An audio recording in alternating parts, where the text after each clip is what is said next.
Hello friends, स्वागत है आप सभी का विनर्स एकेडमी के ऑफिशियल यूट्यूब चैनल पर। आज आप देख रहे हैं 15 और 16 सितंबर का करंट अफेयर। ये करंट अफेयर हम आपके लिए डेली बेसिस पर लेकर आते रहेंगे, जिससे कि आपको डेली इसके नोट्स बनाने में हेल्प होती रहेगी। यदि आपको हमारी वीडियो पसंद आता है तो हमारे वीडियो को लाइक जरूर कीजिए, चैनल को सब्सक्राइब कीजिए और वीडियो को ज्यादा से ज्यादा शेयर कीजिए। चलिए स्टार्ट करते हैं हमारे क्वेश्चन। किस मंत्रालय ने climate smart cities assessment framework launch किया है? सवाल है, किस मंत्रालय ने क्लाइमेट स्मार्ट सिटीज और असेसमेंट फ्रेमवर्क लॉन्च किया है? ऑप्शन है गृह मंत्रालय, रक्षा मंत्रालय, स्वास्थ्य एवं परिवार कल्याण मंत्रालय, आवास एवं शहरी मामलों के मंत्रालय। इस सवाल का जो सही जवाब है वो है आवास और शहरी मामलों के मंत्रालय ने।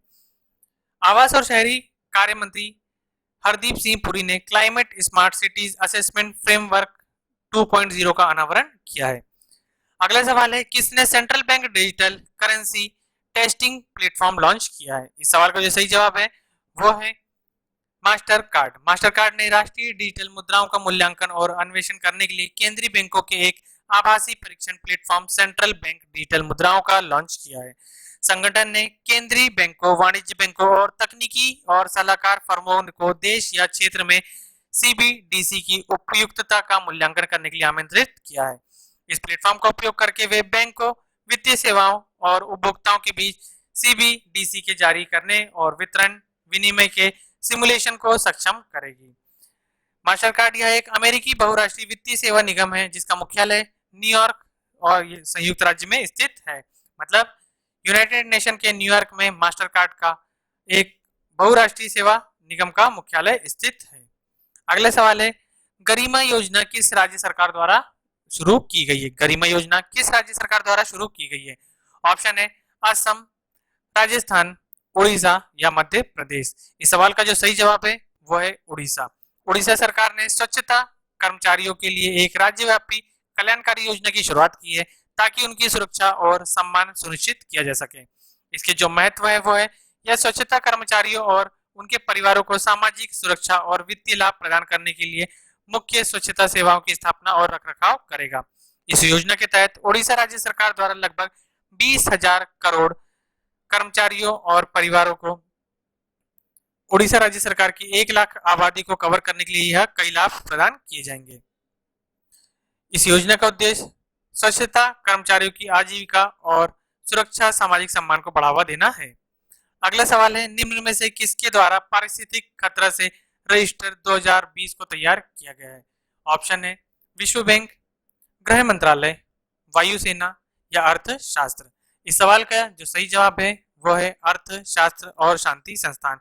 यह सिडनी, ऑस्ट्रेलिया में मुख्यालय वाले एक वैश्विक think tank institute for economics and peace द्वारा तैयार किया गया है। 31 देशों में रहने वाले 1.2 बिलियन लोगों की पारिस्थितिक खतरों का सामना करने के लिए पर्याप्त रूप से मजबूत नहीं है।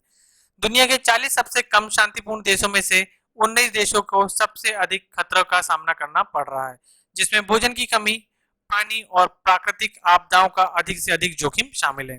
जलवायु संकट और तेजी से जनसंख्या वृद्धि के कारण 2050 तक 1 बिलियन से अधिक लोग विस्थापित हो जाएंगे।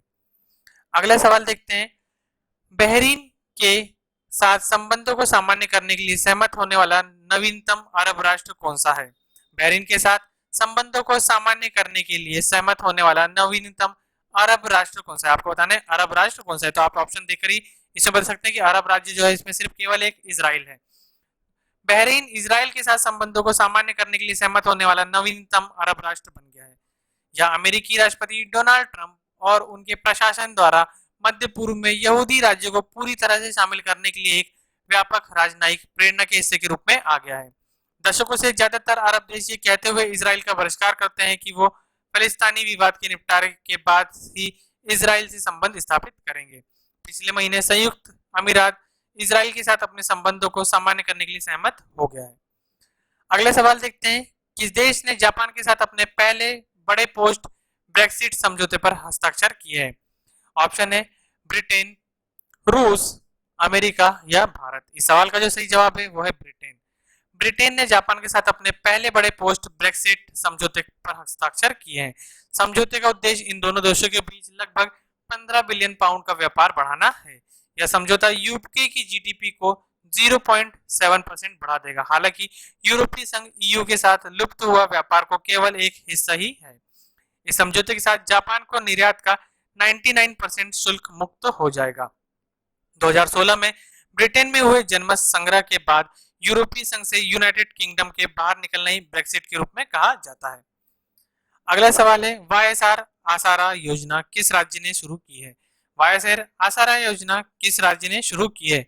ऑप्शन है महाराष्ट्र, कर्नाटक, मध्य प्रदेश या आंध्र प्रदेश। इस सवाल का जो सही जवाब है वो है आंध्र प्रदेश। आंध्र प्रदेश सरकार ने वाईएसआर आसारा योजना शुरू की है। आंध्र प्रदेश के मुख्यमंत्री ने महिलाओं की उन्नति को देखते हुए वाईएसआर आसरा योजना शुरू की है। इसमें जो सेल्फ हेल्प ग्रुप्स हैं, महिलाओं ने उनमें लोन दिया जाएगा जो उसे आंध्र प्रदेश की सरकार ही देगी। अगला सवाल है, किस राज्य ने लघु उद्योग के सशक्तिकरण के लिए सिडबी के साथ साझेदारी की है? किस राज्य ने लघु उद्योगों के सशक्तिकरण के लिए सिडबी के साथ साझेदारी की है?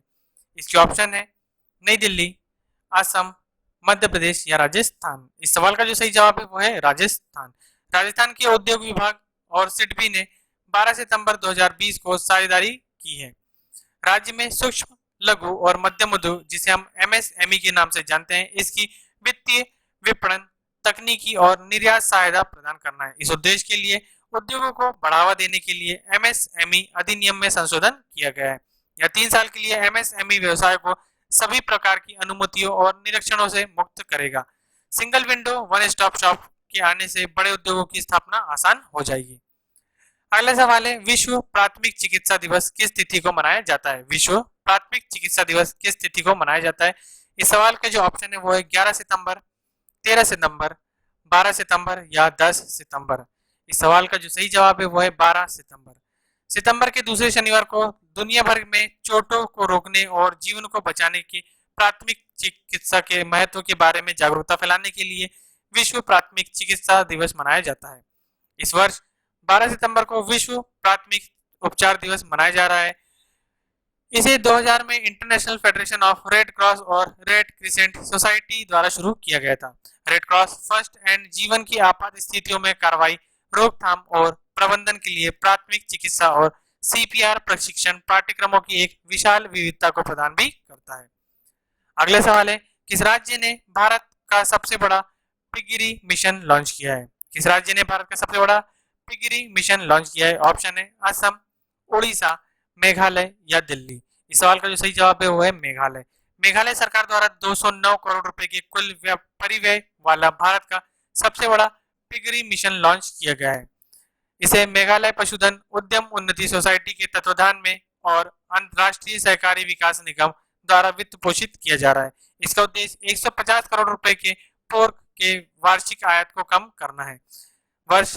3 वर्षों में सुअर के मांस उत्पादन में मेघालय को आत्मनिर्भर बनना है। राज्य में किसानों को ब्याज मुक्त ऋण भी प्रदान किया जाएगा। अगला सवाल है, ग्लोबल इनोवेशन इंडेक्स 2020 को भारत के टॉप 50 में से कौन सा स्थान मिला है? ग्लोबल इंडेक्स 2020 को भारत के टॉप 50 में कौन सा स्थान मिला है? ऑप्शन है 49वां, 48वां, 45वां या 40वां। इसका सही जवाब है 48वां।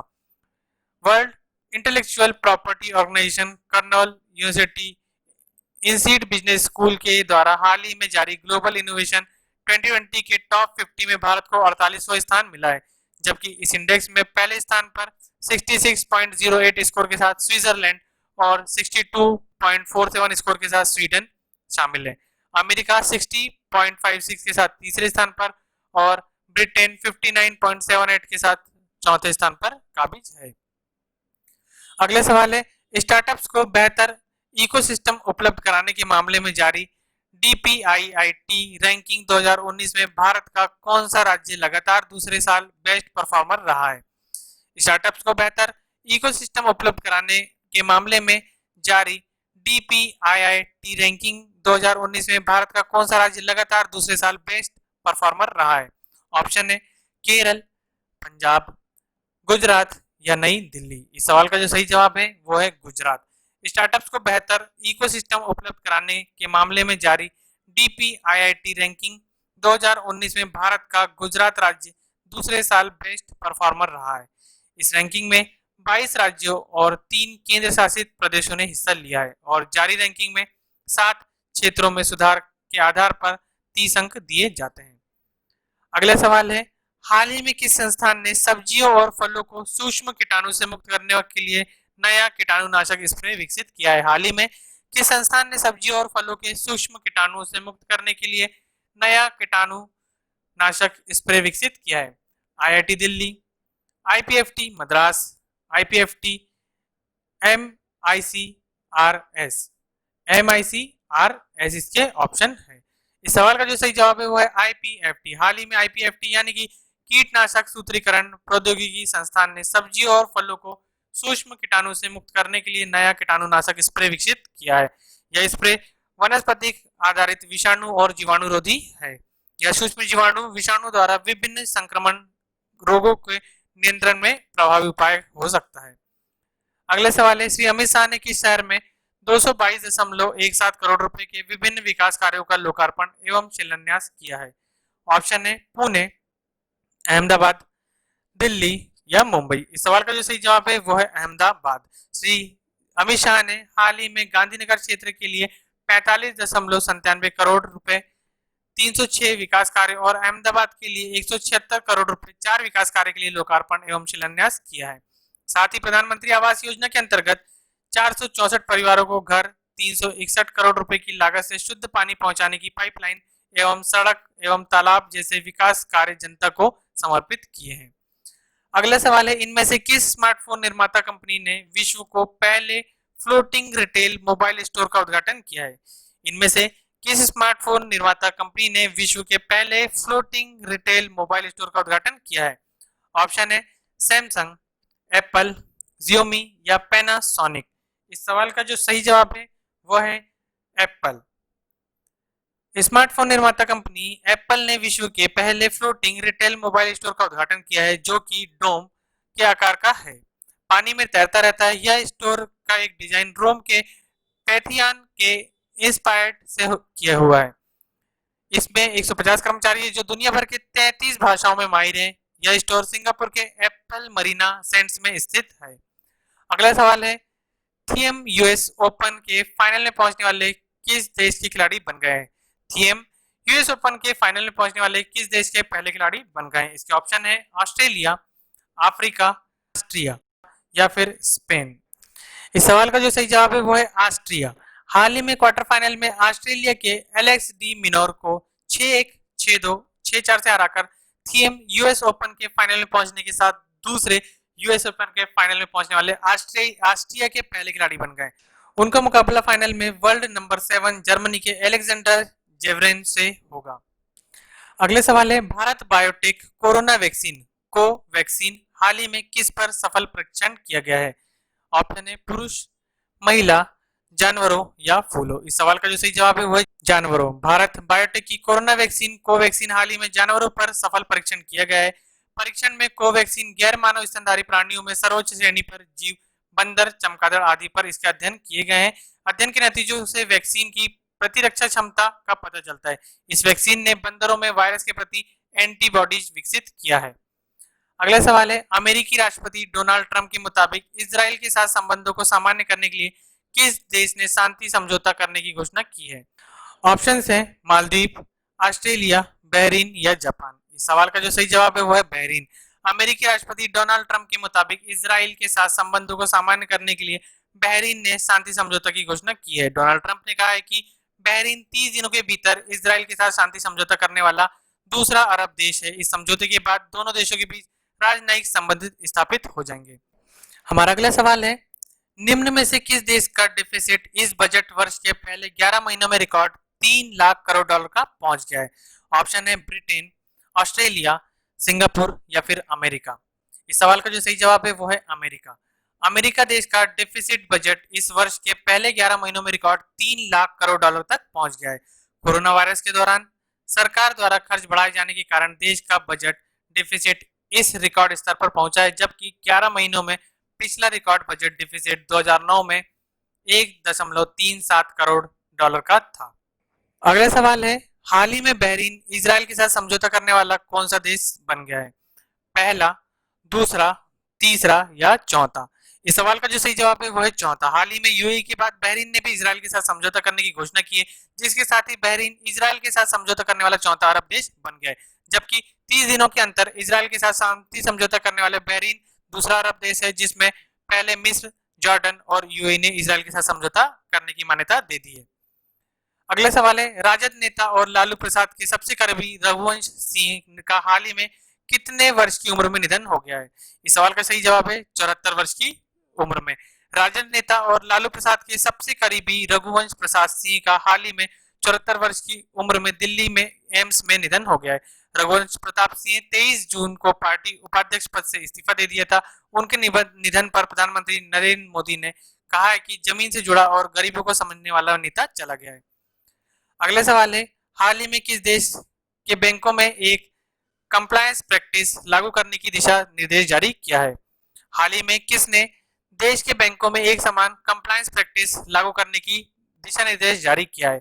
सुप्रीम कोर्ट, केंद्र सरकार, भारतीय रिजर्व बैंक या नीति आयोग? इस सवाल का सही जवाब है भारतीय रिजर्व बैंक। भारतीय रिजर्व बैंक ने हाल ही में देशों में बैंक में एक समान कंप्लायंस प्रैक्टिस लागू करने के दिशा निर्देश जारी किए हैं, जिसके तहत बैंकों को बोर्ड द्वारा मंजूर कंप्लायंस पॉलिसी के लिए चीफ कंप्लायंस ऑफिसर की नियुक्ति करनी होगी। इस सीसीओ के पास बैंकिंग या वित्त सेवाओं में कम से कम 15 वर्ष का अनुभव होना चाहिए। अगला सवाल है, 14 सितंबर को पूरे भारत में कौन सा दिवस मनाया जाता है? भाषा दिवस, विज्ञान दिवस, हिंदी दिवस या राष्ट्रीय महिला सुरक्षा दिवस? इस सवाल का सही जवाब है हिंदी दिवस। 14 सितंबर को पूरे भारत में हिंदी दिवस के रूप में मनाया जाता है। इस दिन देवनागरी लिपि में हिंदी को भारत की आधिकारिक भाषा के रूप में अपनाया गया था। वर्ष 1949 में 14 सितंबर को राजेंद्र सिंह के 50वें जन्मदिन पर हिंदी को आधिकारिक रूप दिया गया था। भारत में कुल मिलाकर 22 अनुसूचित भाषाएं हैं, जिसमें से कि 2 हिंदी और अंग्रेजी को आधिकारिक तौर पर संघ स्तर पर उपयोग किया जाता है। अगले सवाल है, रेटिंग एजेंसी क्रिसिल के मुताबिक वित्त वर्ष 2020-21 में भारतीय अर्थव्यवस्था कितने प्रतिशत की गिरावट दर्ज की गई है? इस सवाल का जो सही जवाब है वो है 9%। रेटिंग एजेंसी क्रिसिल के मुताबिक वर्ष 2020-21 में भारतीय अर्थव्यवस्था में 9% की गिरावट आएगी। क्रिसिल के अनुसार कोरोना संक्रमण में अब भी अपने पीक पर नहीं पहुंचा है। सरकार पर्याप्त रकम खर्च नहीं कर रही है। अक्टूबर के अंत तक वित्त वर्ष की दूसरी तिमाही में इकोनॉमी 12% की गिरावट भी आ सकती है, ऐसा क्रिसिल ने माना है। अगले सवाल है, आईसीसी ने यूएई के कितने खिलाड़ियों को भ्रष्टाचार निरोधक संहिता के उल्लंघन के आरोप में निलंबित कर दिया है? आईसीसी ने यूएई के कितने खिलाड़ियों को भ्रष्टाचार निरोधक संहिता के उल्लंघन के आरोप में निलंबित कर दिया है? इस सवाल का सही जवाब है 2 खिलाड़ियों को। उनके नाम है अमीर हयात और अशफाक अहमद। अशफाक अहमद और अमीर हयात को आईसीसी के द्वारा निलंबित कर दिया गया है। अगला सवाल है, पर्यावरण ऑडिट कराने और पर्यावरणीय मानकों का उल्लंघन करने के लिए किसने अमेजन व फ्लिपकार्ट से हर्जाना वसूलने की घोषणा की है? पर्यावरण ऑडिट कराने और पर्यावरणीय मानकों का उल्लंघन करने के लिए किसने अमेजन एवं फ्लिपकार्ट से हर्जाना वसूलने की घोषणा की है? ऑप्शन है supreme court, national green tribunal, वित्त मंत्रालय या नीति आयोग। इस सवाल का सही जवाब है नेशनल ग्रीन ट्रिब्यूनल।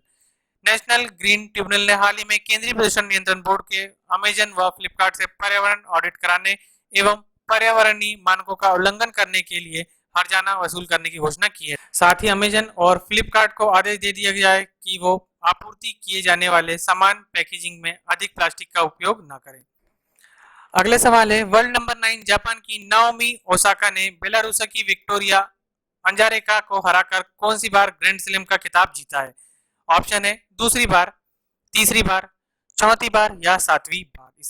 इस सवाल का सही जवाब है तीसरी बार। वर्ल्ड नंबर 9 जापान की नाओमी ओसाका ने बेलारूस की विक्टोरिया अंजारेका को हराकर हाल ही में तीसरी बार ग्रैंड स्लैम का खिताब जीत ली है। साथ ही नाओमी ओसाका पहला सेट हारने के बाद 26 साल में फाइनल जीतने वाली पहली खिलाड़ी बन गई है।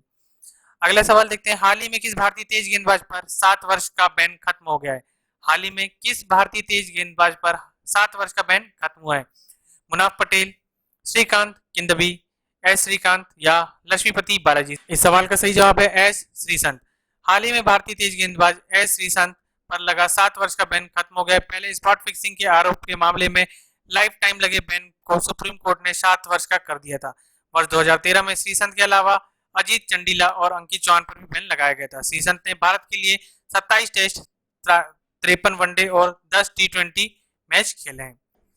अगला सवाल है, योशिहिदे सुगा ने हाल ही में किस देश की सत्तारूढ़ लिबरल डेमोक्रेटिक पार्टी के अध्यक्ष के रूप में चुनाव जीत लिया है?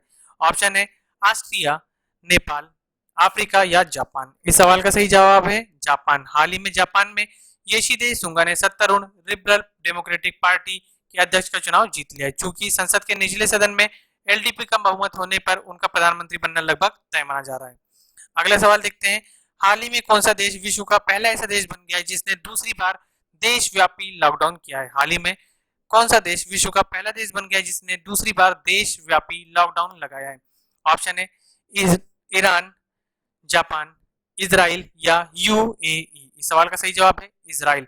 इजराइल में बढ़ते कोरोना के मामले की वजह से इजराइल के प्रधानमंत्री बेंजामिन नेतन्याहू ने दूसरी बार 3 सप्ताह के लिए लॉकडाउन लगाने की घोषणा की है। इसके साथ ही इजराइल विश्व का पहला ऐसा देश बन गया है जिसने दूसरी बार देशव्यापी लॉकडाउन लगाया है। हाल ही में कुछ समय पहले इजराइल के मंत्री कोरोना वायरस के बढ़ते मामलों के कारण यहूदी नववर्ष के पहले सप्ताह राष्ट्रव्यापी लॉकडाउन का विरोध में इस्तीफा दे दिए थे। अगला सवाल है, वीडियो गेम्स के लिए ग्राफिक चिप बनाने वाली किस कंपनी ने British chip designer company arm holding को $40 बिलियन में खरीद लिया है? वीडियो गेम्स के लिए ग्राफिक चिप बनाने वाली किस कंपनी ने ब्रिटिश चिप डिजाइनर की कंपनी आर्म होल्डिंग को $40 बिलियन में खरीद लिया है? ऑप्शन है इंटेल, एएमडी, निविडिया या करीन। इस सवाल का सही जवाब है निविडिया। वीडियो गेम्स के लिए ग्राफिक चिप बनाने वाली निविडिया ने हाल ही में सेमीकंडक्टर इंडस्ट्री में सबसे बड़ी डील करते हुए सॉफ्टबैंक ग्रुप के कॉर्प की British chip designer company arm holding को $40 बिलियन मतलब कि लगभग 2.93 करोड़ रुपए में खरीद लिए। इस डील के साथ ही निविडिया विश्व की सबसे बड़ी चिप मेकर कंपनी बन गई, जबकि जापान की सॉफ्टबैंक ग्रुप कॉर्प ने 2016 में आर्म होल्डिंग को $31.4 बिलियन में खरीद लिया था। अगला सवाल है, राज्यसभा में हरिवंश नारायण सिंह लगातार कौन सी बार उपसभापति चुने गए हैं?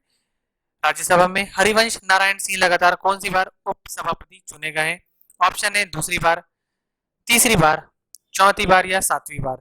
इस सवाल का सही जवाब है दूसरी बार। हाल ही में राज्यसभा में एनडीए के उम्मीदवार का मुकाबला विपक्ष के उम्मीदवार मनोज झा को हराकर हरिवंश नारायण सिंह लगातार दूसरी बार उपसभापति चुने गए हैं। हरिवंश नारायण सिंह सामाजिक सरोकार की पत्रकारिता से जुड़े रहे और जयप्रकाश नारायण के आदर्शों से भी प्रेरित रहे। हरिवंश नारायण सिंह जी को बिहार के मुख्यमंत्री और जेडीयू के अध्यक्ष नीतीश कुमार का बेहद करीबी माना जाता है। अगला सवाल है, हाइजीन रेंज के उत्पादकों के लिए इमामी लिमिटेड कंपनी ने किस अभिनेत्री को अपना ब्रांड एम्बेसडर नियुक्त किया है? ऑप्शन है कैटरीना कैफ, जूही चावला, शिल्पा शेट्टी या हेमा मालिनी। इस सवाल का सही जवाब है जूही चावला। हाइजीन रेंज के उत्पादकों के लिए इमामी लिमिटेड कंपनी ने अभिनेत्री जूही चावला को अपना ब्रांड एम्बेसडर नियुक्त किया है। इमामी लिमिटेड कंपनी इस वर्ष अप्रैल में बोरो प्लस हैंड सैनिटाइजर को सफलतापूर्वक बाजार में लॉन्च किया था। अगला सवाल है, 15 सितंबर को विश्व भर में इनमें से कौन सा दिवस मनाया जाता है? ऑप्शन है अंतर्राष्ट्रीय लोकतंत्र दिवस, अंतर्राष्ट्रीय शासन तंत्र दिवस, अंतर्राष्ट्रीय विज्ञान दिवस या अंतर्राष्ट्रीय समझौता दिवस। इस सवाल का सही जवाब है अंतर्राष्ट्रीय लोकतंत्र दिवस। 15 सितंबर को विश्व भर में अंतर्राष्ट्रीय लोकतंत्र दिवस, इंटरनेशनल डे ऑफ डेमोक्रेसी मनाया जाता है। यह दिवस पहली बार 2008 में मनाया गया था। यह विश्व में लोकतंत्र की स्थिति की समीक्षा करने का अवसर प्रदान करता है।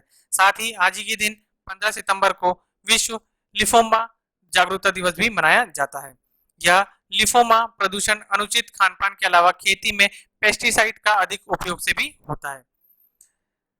अगला सवाल है, यूएस ओपन 2020 के मेंस सिंगल का खिताब किस खिलाड़ी ने जीता है? यूएस ओपन 2020 के मेंस सिंगल का खिताब किस खिलाड़ी ने जीत लिया है?